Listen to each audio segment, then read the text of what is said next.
Hey everybody, it's a Thursday afternoon.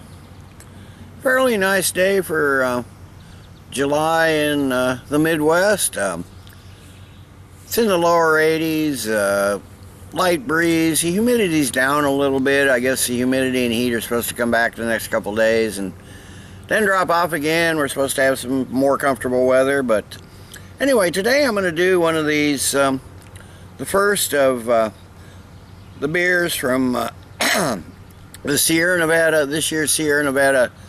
They call it Beer Camp Across America.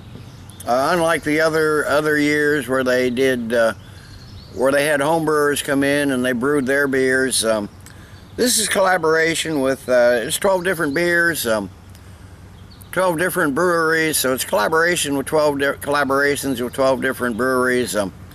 Really an odd 12 pack. There's 10 bottles and 2 cans in there. I've never had a mixed 12 pack like that.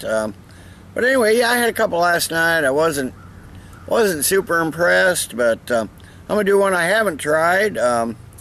This is their collaboration with 3 Floyds. Their Chico King Pale Ale. From the website it says Chico King Pale Ale. 3 Floyds has a reputation as the Midwestern kings of alpha. Quotation or parentheses hops, and it seems one of our beers helped to lure them down the lupulin-paved path.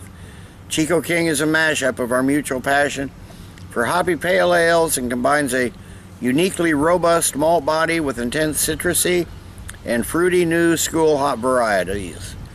I don't know what they've used. There's no listing of the varieties or anything like that. It says 3 Floyds marches to the beat of their own double kick drum when it comes to collaboration, often partnering with comic book artists, tattoo parlors, or heavy metal bands when inspiration strikes. These eclectic beers are coveted throughout the Midwest, and some beers, like the legendary Dark Lord Imperial Stout, which I've never had, probably never will have spawned something akin to a beer-themed holiday in the brewery's hometown of Muenster, Indiana. This comes in at 6.5% ABV, 45 IBUs. So let me get this first I'm going to review of the Beer Camp beers. Little hiss, tiny bit of smoke coming out of the bottle, but not much.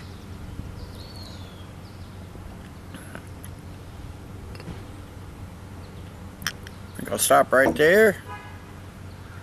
Not a bad pour. We got a almost amber beer. Almost looks like an amber beer. Amber colored. A little darker than I expected. Couple fingers of a slightly creamy eggshell colored head, almost beige. Mixture of a whole lot of different sizes of bubbles. Something tells me that's not going to stick around very long, but yeah, for a pale ale, that's that's a lot darker than I expected.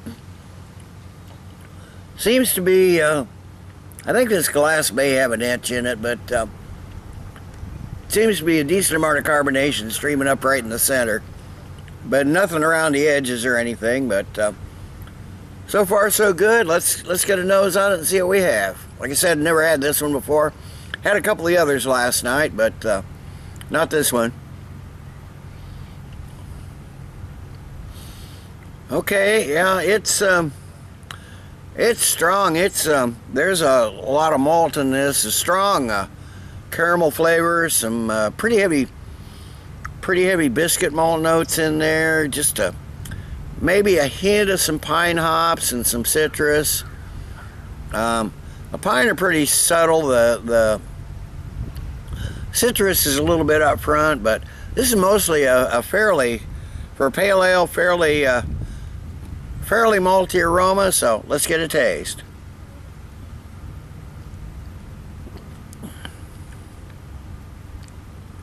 Okay, now the piney and citrus hop notes are a little stronger there than on the aroma, but it got a pretty heavy caramel malt background. Smells fresh with the pine and the citrus notes. There's caramel and, like I said, the bready malts in there. Maybe just a bit of grapefruit with some floral notes. Some lemon, almost like lemon rind. But the malt flavor really sort of overwhelms the hops. I mean, the hops are noticeable, they're there, but it really sort of overwhelms the hops. There may be some tropical fruit notes in there, like maybe like mango or pineapple. The hop notes kind of carry through, but you get your sweetness, the bulk of your malty sweetness in the middle, and then the hops sort of kick in again on the finish, and you got some spiciness that lingers just a little bit, but it's a fairly clean finish, and with just a light lingering bitterness. Decent amount of carbonation, more than it seems like looking at it, but good amount of carbonation, fairly smooth, medium to medium light body, but it's still a bit oily. So let me, I'm going to add the rest of this to the glass, and I will come back in a while with the final thoughts and grade. Okay, I'm back. It's been 20 minutes or so. I added the rest, what little bit there was left in the bottle. It's even some nice, light, spotty lacing down the glass, but the head has disappeared pretty much completely, as I expected. Yeah, I'm really, I'm kind of disappointed in this beer. Especially with the reputation that Three Floyds has. You know, I was, hoping for, maybe expecting, but mostly hoping for something a little more out there for a pale ale. And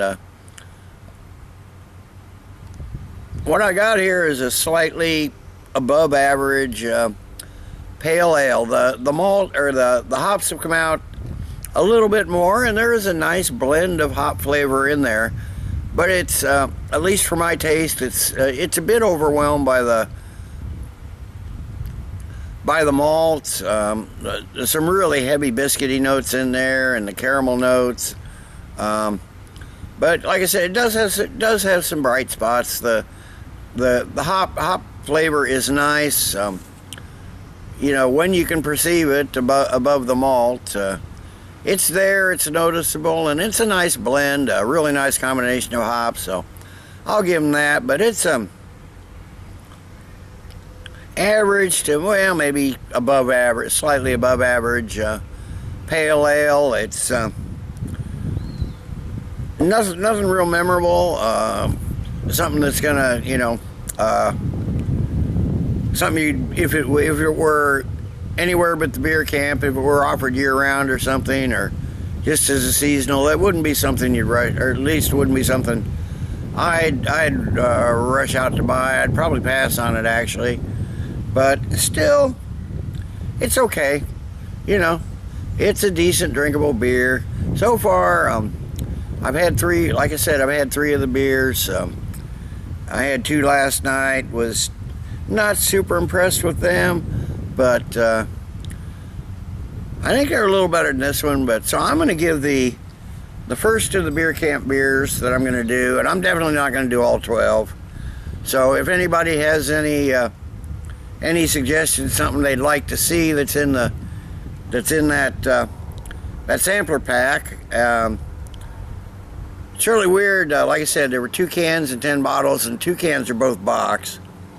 But anyway, the Chico King Pale Ale, the collaboration with Three Floyds, I'm gonna give it a 7.5 out of 10. It's above average, but nothing outstanding. So, till next time, everybody, cheers.